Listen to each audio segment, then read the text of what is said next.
तो बच्चे आज की क्लास में हम टाइप फर्स्ट के ही कुछ क्वेश्चंस और देख रहे हैं। तो बच्चे कल जो मैंने आपको वीडियो भेजी है उसमें जो लिमिट थी वो 0 से 2 पाई थी। अब इसमें दो तरीके की लिमिट्स और हो सकती हैं, या तो लिमिट होंगी 0 से पाई या लिमिट होगी -पाई से पाई। जब लिमिट 0 से पाई होगी फिर तो उसको 0 से 2 पाई बनाने का काम बड़ा ईजी है। अगर लिमिट -पाई से पाई होगी तो पक्की बात है अंदर वाला फंक्शन इवन या ओड होगा। अब इवन होगा तो मैंने एक नोट लगवाया था कि अगर लिमिट -पाई से पाई हो तो आप सबसे पहले अंदर वाले फंक्शन को चेक करोगे कि वो इवन है या ओड। अगर वो फंक्शन इवन है तो लिमिट चेंज होकर हो जाएगी 2 टाइम्स 0 से पाई, और अगर फंक्शन ओड है तो इंटीग्रेशन करने की जरूरत ही नहीं है, उसका इंटीग्रेशन कितना हो जाएगा 0। अब एक बात तो पक्की है कि जब लिमिट -पाई से पाई होगी तो अंदर वाला फंक्शन वो ओड तो देगा नहीं, क्योंकि अगर ओड होएगा तो उसका इंटीग्रेशन सीधा क्या हो जाएगा 0। तो ऐसी गलती तो वो करेगा नहीं, तो इसका मतलब वो अंदर वाला फंक्शन फिर क्या रहा होगा इवन। बाकी आ सकता है ओड भी, अपने को वैसे कोई रट्टा नहीं मारना, अपने को कंसेप्ट याद रखना है। तो -पाई से पाई वाले के लिए फंक्शन को इवन या ओड चेक करोगे, और अगर लिमिट 0 से पाई है तो पहले उसको 0 से 2 पाई लिमिट बनाएंगे। 0 से 2 पाई इसलिए बनाते हैं क्योंकि हमारा पूरा यूनिट सर्कल जो बनता है वो 0 डिग्री से घूमकर 2 पाई तक घूमने पर बनता है। तो अगर अब ये 0 से पाई है तो ये तो हाफ ही सर्कल हुआ, तो हमें पूरा चाहिए। तो पूरा बनाने के लिए इस लिमिट को 0 से 2 पाई कैसे बनाते हैं, बड़ा सिंपल सा स्टेप। तो सबसे पहले वो कहता इस क्वेश्चन की वैल्यू प्रूव करो इक्वल टू 0। अब हमने देखा 0 से पाई, -पाई से पाई, 0 से 2 pi, theta present, sine cos present, तो इसका मतलब ये क्वेश्चन टाइप फर्स्ट का है।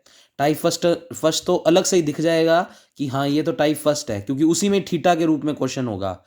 बाकी सेकंड से लेके फिफ्थ तक के टाइप में थीटा दिखेगा ही नहीं। तो टाइप फर्स्ट तो पहचान में पेपर में आ ही जाएगा। अब टाइप फर्स्ट के लिए आपको सारी बातें लास्ट वीडियो में बताई हुई हैं कि FZ निकालने से पहले क्या ध्यान रखना है, और सारा क्वेश्चन जेड की फॉर्म में लेकर जाना है। ऊपर वाले की कैलकुलेशन अलग, नीचे वाले की कैलकुलेशन अलग। ऊपर अगर कोई जेड बनता है तो उसको उस जेड को नीचे वाले जेड से कैंसिल आउट नहीं करना, नहीं तो आंसर्स ख़त्म हो जाएंगे। तो अब ध्यान से देखते हैं इस क्वेश्चन को। तो सबसे पहले मैंने इस इंटीग्रेशन को नाम दे दिया आई। अब 0 से पाई लिमिट है, मुझे 0 से 2 पाई बनानी है, तो उसके लिए लिमिट की प्रॉपर्टी लगा दी बच्चे, सिंपल प्रॉपर्टी।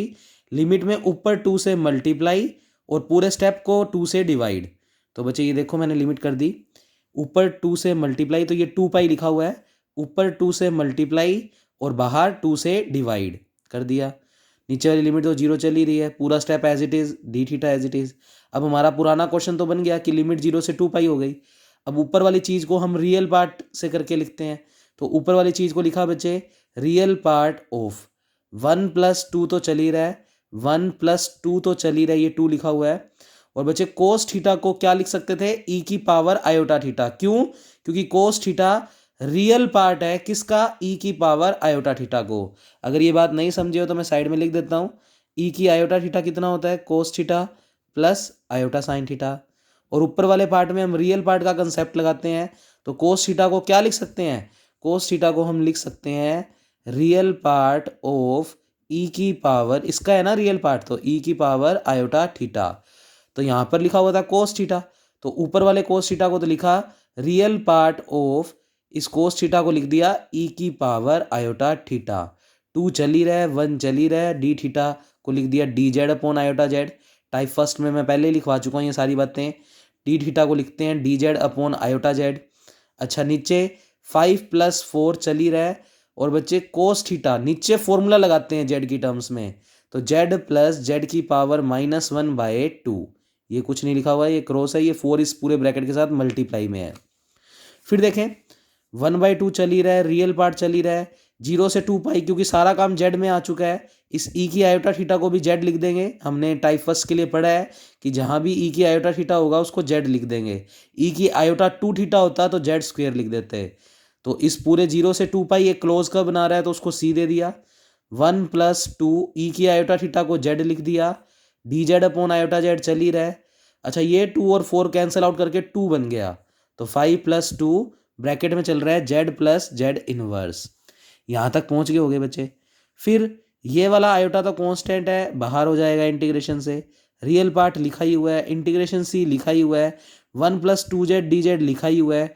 और नीचे अगर बात करें तो इस जेड का अंदर सभी से मल्टीप्लाई कर दो, तो इस जेड का इस 5 से करेंगे तो 5z, इस जेड का इस जेड से होगा और 2 का इधर अंदर मल्टीप्लाई तो 2z², इस जेड का इस जेड इनवर्स से करोगे तो जेड इंटू जेड इनवर्स 1, क्योंकि जेड इनवर्स को लिख सकते हो 1/z, उस जेड से ये जेड क्या हो जाएगा, कैंसल आउट, और ये 2 अंदर मल्टीप्लाई होगा तो बनेगा 2। तो यहाँ तक पहुँच गए बच्चे। फिर आपको बताया था किसी चीज़ को एफ जेड मानने से पहले आपको नीचे डिनोमिनेटर में जो भी जेड की मैक्सिमम पावर है उसका कोफिशिएंट 1 बनाना है, ये बात याद रखनी है। तो बच्चे जेड² का कोफिशिएंट 2 है तो नीचे से 2 कॉमन लेंगे तो 2 इंटू 2 कितना हो जाएगा, 4। इंटीग्रेशन सी 1 + 2z into D z upon में ये वाली पूरी चीज़ के अंदर से 2 कॉमन निकाल लिया तो जेड² प्लस इसके पास 2 नहीं था तो अपॉन में चला गया, इसके पास 2 है तो कॉमन ले लिया तो 1 बन गया। अब बच्चे एफ जेड मानना है, उससे पहले कॉशी रेजिड्यू थ्योरम लगाते हैं। तो integration c f z d z बराबर 2 pi iota summation r plus. आपको पेपर में एक या दो ही क्वेश्चन करने आएंगे रेजिड्यू के, तो आप साइड में लिखा करो summation r plus is equal to sum of all residue at all its poles lying inside c. तो जो जो पोल कर्व के अंदर होंगे उनके ऊपर हम क्या निकालेंगे, रेजिड्यू, बस उन सबको जोड़ देंगे वो समेशन आर प्लस हो जाएगा।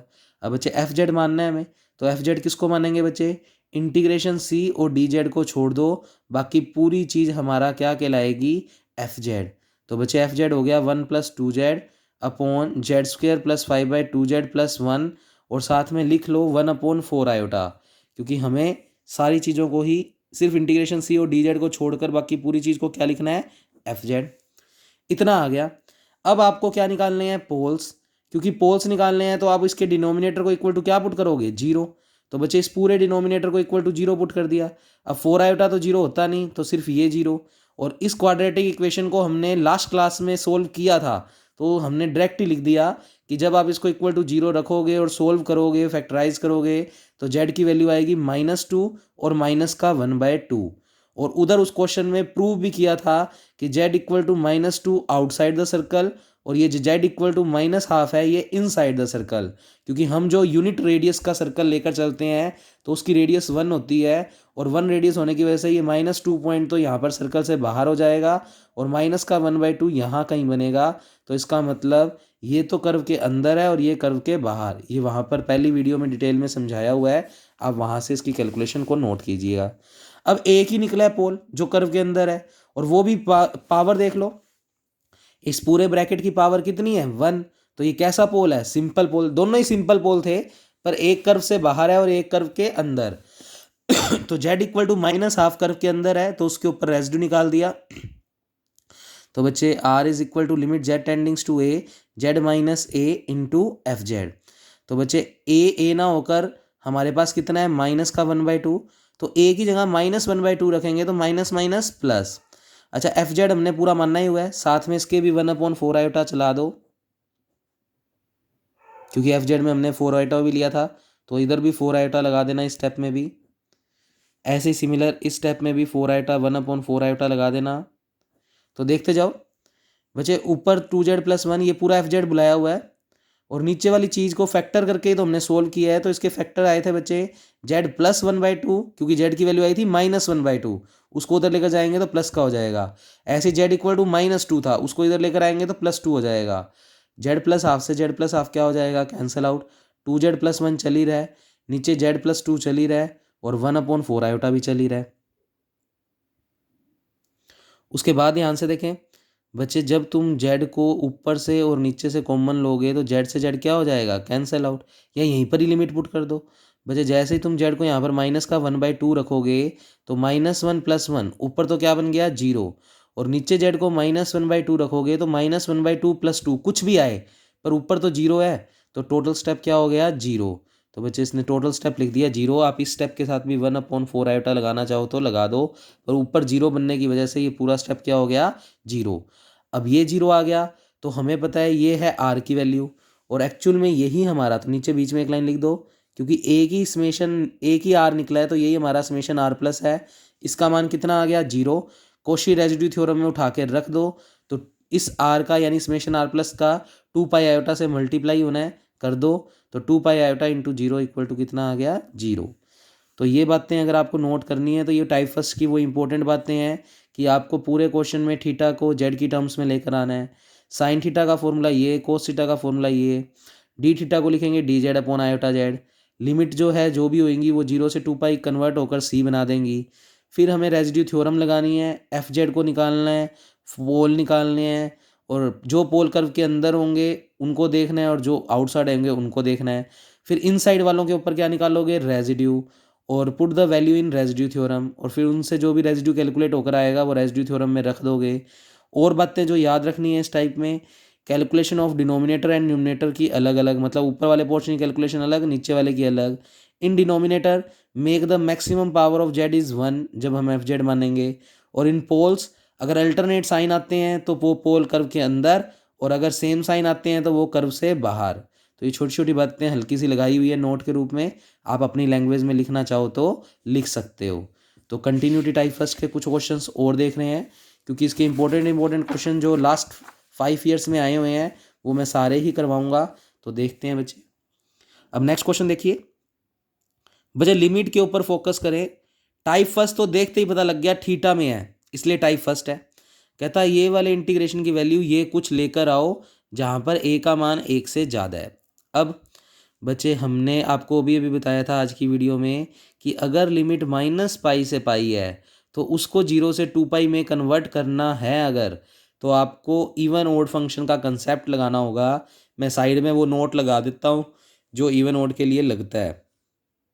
अगर लिमिट -पाई से पाई या -इन्फिनिटी से इन्फिनिटी हो तो आपको उस केस में इस अंदर वाले फंक्शन को चेक करना है।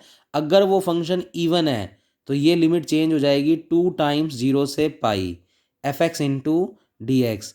साइड में लिख लेना कब होएगा ये काम, जब एफ एक्स कैसा फंक्शन होगा, इवन। और इसी इंटीग्रेशन में अगर एफ एक्स ये वाला ओड निकल गया तो इसका इंटीग्रेशन सीधा कितना हो जाएगा, 0। तो अगर ये इवन है तो लिमिट हो जाएगी 2 टाइम्स 0 से पाई अंदर वाला फंक्शन इंटू डी एक्स।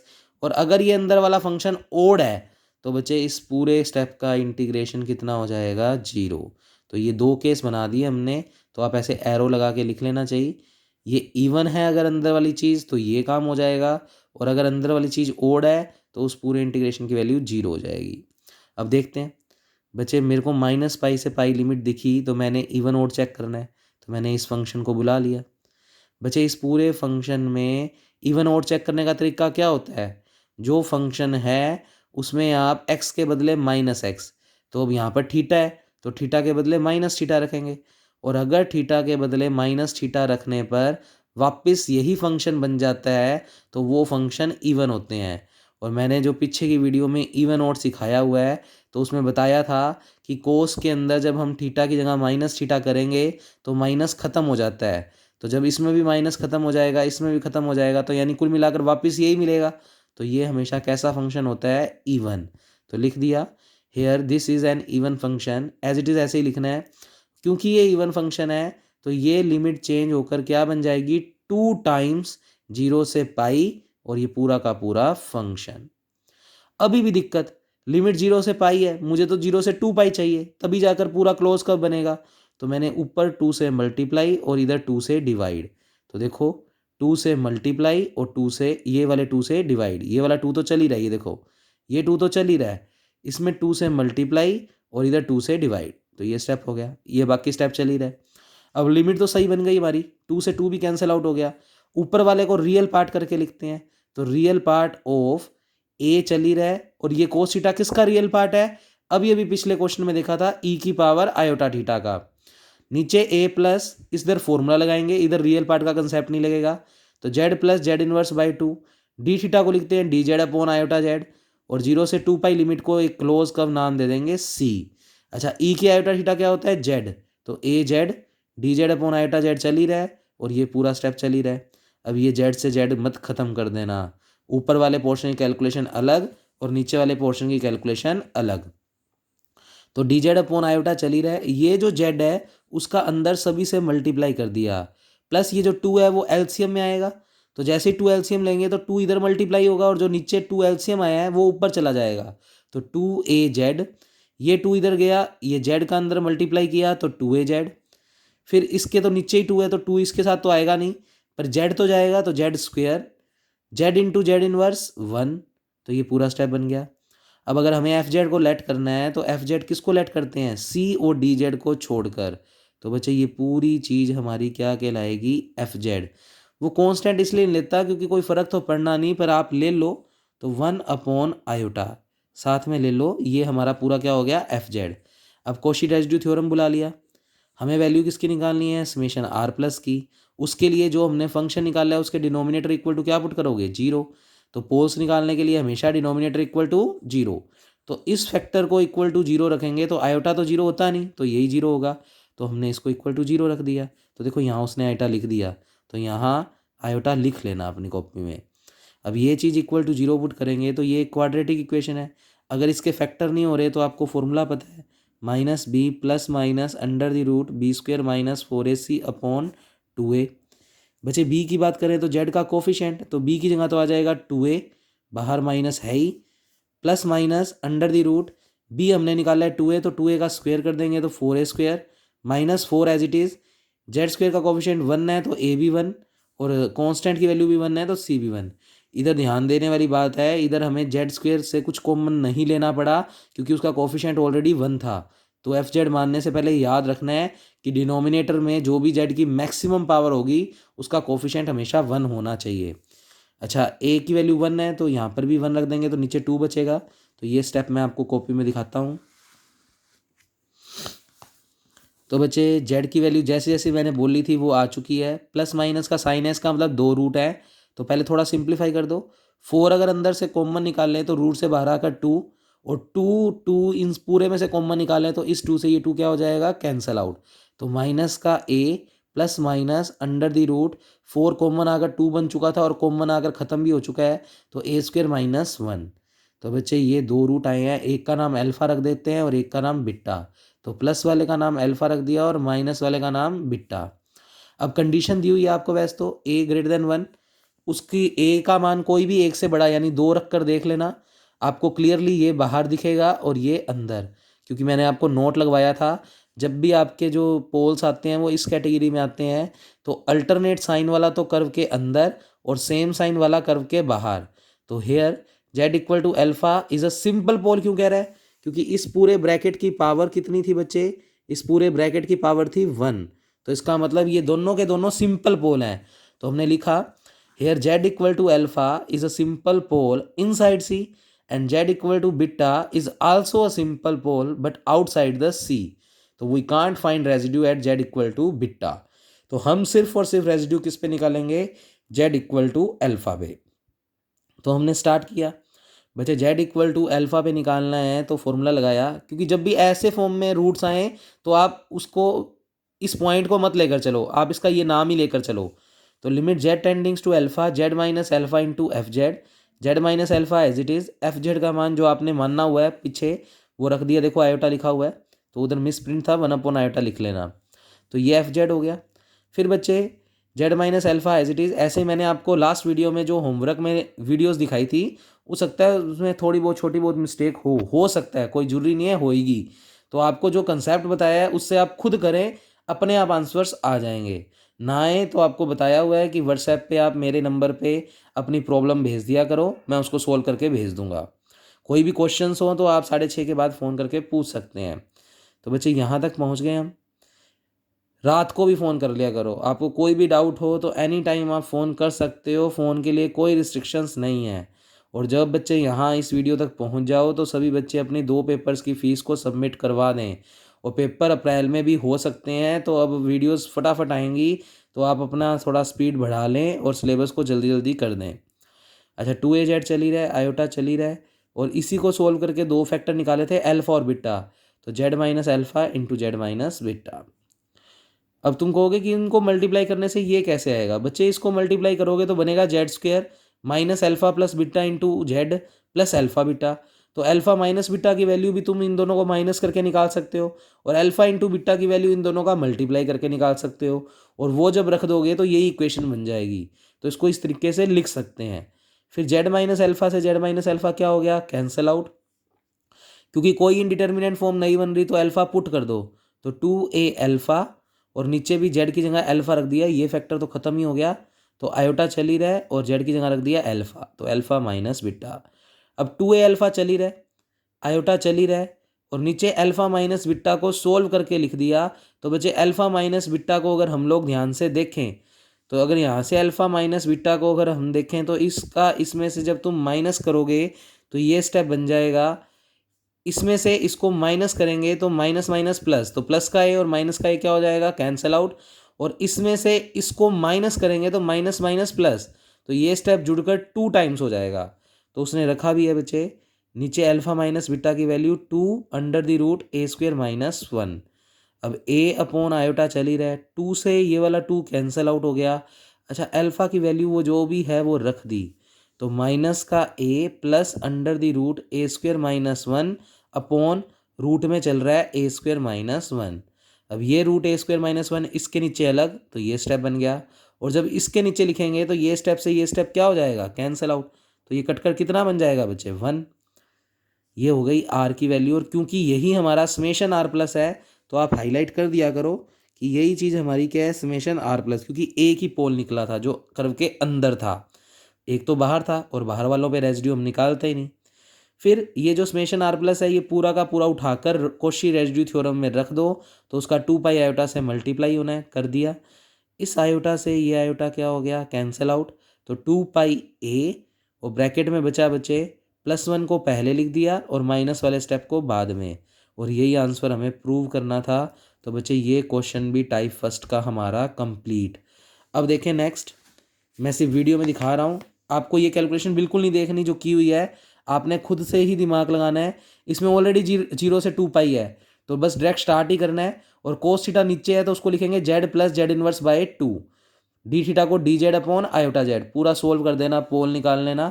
फिर भी मैंने वीडियो में दिखा दिया जिससे आपको सोल्यूशन को समझने में दिक्कत ना आए। तो ये वाला पूरा क्वेश्चन भी आपका बच्चे होमवर्क रहेगा, तो इसको अच्छे से कर देना। तो मैं थोड़ा सा क्लियर करके दिखा देता हूँ आपको ये पूरा, इसका पहले वाला पोर्शन भी दिखा देता हूँ। तो ये आपका होमवर्क रहेगा, इसे भी आप परफॉर्म कर लेना। और शायद ये क्वेश्चन 5, पहले वाला क्वेश्चन था 5 + 4 कोस थीटा, अब है 5 + 3 कोस थीटा। अब नेक्स्ट क्वेश्चन, और बच्चे इसकी कैलकुलेशन जो है वो अच्छी है, इम्पोर्टेंट है, तो मैं दिखाता हूँ। ये दोनों अब 2 क्वेश्चंस हो रह गए बस टाइप फर्स्ट के, और थोड़े अलग से हैं, मतलब कैलकुलेशन थोड़ी सी ध्यान रखनी पड़ेगी आपको। तो टोटल अब 3 क्वेश्चन पेंडिंग है, तो वो मैं कल की वीडियो में भेजूँगा, कि नहीं तो वीडियो ज़्यादा बड़ी हो जाएगी बच्चे। और आप पहले उतना काम होमवर्क भी करो जिससे आपको ये वाली कैलकुलेशन समझने में दिक्कत ना आए। तो बच्चे ये क्वेश्चन का हम कल देखेंगे सॉल्यूशन। तो 3 क्वेश्चंस हो रहे हैं और वो तीनों ही इंपॉर्टेंट है टाइप फर्स्ट में से। तीनों क्वेश्चन में से कोई एक क्वेश्चन पेपर में आने के चांसेस पूरे पूरे हैं, तो कल समझेंगे उनको। उसके लिए एक प्रॉपर्टी मैं पहले ही आज की वीडियो में समझा रहा हूँ जिससे कल उसमें स्टेप में टाइम ना लगे। बच्चे आपने पढ़ा हुआ है क्वाड्रेटिक इक्वेशन के बारे में, तो आपने क्वाड्रेटिक इक्वेशन क्या पढ़ी हुई है, कैसे बनती है, x² minus sum of roots, मान लो उसके रूट्स का नाम है alpha beta, plus product of roots is equal to 0। ये आपने क्वाड्रेटिक इक्वेशन को बनाने का फॉर्मूला पढ़ा हुआ है, मैंने नोट के रूप में लिखवाया भी हुआ है। x² minus sum of roots into x plus product of roots equal to 0। उसके अलावा बच्चे आपने ये पढ़ा हुआ है, सम ऑफ रूट्स का फॉर्मूला होता है माइनस का b अपॉन ए, और प्रोडक्ट ऑफ रूट्स का फॉर्मूला होता है c अपॉन ए। अब बच्चे अगर मान लो कोई क्वाड्रेटिक इक्वेशन हमारे पास जो बन जाए वो ये हो, अगर सपोज करो z² plus 2az plus 1 equal to 0, मान लो ये क्वाड्रेटिक इक्वेशन है। अब बच्चे इसमें c का मान कितना है, 1, और a का मान भी कितना है, 1। तो इस इक्वेशन के लिए जब c 1 हो और a भी 1 हो तो अल्फा इंटू बीटा के बीच में क्या रिलेशन आता है, 1/1 यानी 1। तो यहाँ से आप बीटा की वैल्यू निकाल सकते हो 1/अल्फा, या फिर अल्फा की वैल्यू निकाल सकते हो 1/बीटा। तो ये बात आज की वीडियो में नोट लगा कर लिख लेना, फिर ये कल के क्वेश्चंस बड़े बेहतर तरीके से समझ आएंगे। अच्छा, एक बात और बता दूं, जब ऊपर cos 2 थीटा होता है तो रियल पार्ट करके लिखते हैं, पर ऊपर अगर sin 2 थीटा होगा तो उसको इमेजिनरी पार्ट करके नहीं लिखेंगे, उसके लिए हम फॉर्मूला ही लगाएंगे, क्योंकि क्वेश्चन को हम रियल के लिए ही कर रहे हैं, इमेजिनरी के लिए कभी सोल्व कर ही नहीं सकते। तो याद रखना, cos 2 थीटा ऊपर है तो रियल पार्ट वाला कंसेप्ट लगेगा, पर अगर ऊपर साइन में है तो उसका डायरेक्ट फॉर्मूला लगाएंगे और उससे अपने आप क्वेश्चन ईजिली सोल्व हो जाएगा। तो कल के बच्चे तीनों क्वेश्चन इंपॉर्टेंट है, तो वो हम देखेंगे कल की क्लास के अंदर। तो देखते हैं बच्चे, कल की क्लास अच्छी और शानदार रहने वाली है और कल टाइप फर्स्ट ख़त्म हो जाएगा। उसके बाद बस सेकंड, थर्ड, फोर्थ, फिफ्थ में थोड़ा थोड़ा चेंजेस है, ज़्यादा मुश्किल नहीं है। तो कोशी रेजिड्यू थ्योरम जो हम लगा रहे हैं वो भी प्रूव करेंगे और उसी के साथ हमारी ये वाली कॉम्प्लेक्स की बुक जो है वो पूरी हो जाएगी, मतलब 3 यूनिट्स पूरे हो जाएंगे। उसके बाद मैं मेजर थ्योरी और साथ के साथ न्यूमेरिकल की वीडियोस भी आपके पास आने लग जाएंगी। और आप रिफ़्रेश करते रहा करो। रिफ़्रेश का मतलब, जब आप ऐप को चलाते हो तो आप उस पेज को नीचे की तरफ से यूँ स्क्रॉल करो, स्क्रीन को ऐसे स्क्रॉल करोगे तो जो चीज़ें लेटेस्ट डल रही हैं वो आपको दिखेंगी। और ऊपर जो बुक्स के नाम आ रहे हैं उनको इस तरीके से स्लाइड करोगे तो आपको नए नए बुक्स भी दिखेंगे। क्योंकि अब मैं तीसरा पेपर और स्टार्ट कर दूंगा, मतलब वैसे पांचवा पेपर है वो न्यूमेरिकल एनालिसिस कैलकुलेटर वाला। तो कैलकुलेटर मॉडल आपको बताया हुआ है, वो ले आना आप। और कल से उसकी वीडियोस भी डलनी स्टार्ट हो जाएंगी। तो आप इस तरीके से बुक को स्लाइड करोगे तो वो बुक भी आपको शो होने लग जाएगी। तो आप हर तरीके से स्लाइड करो, ऐसे स्लाइड करोगे तो वीडियोस अपडेट हो जाएंगी जो भी डली हैं। और इस तरीके से स्लाइड करेंगे तो वहाँ पर बुक भी दिख जाएगी और उस बुक को खोलोगे तो उसमें उनकी वीडियोस दिखेंगी। तो बच्चे ठीक है, थैंक यू क्लास। और तैयारी करते रहें, पेपर कभी भी हो सकते हैं।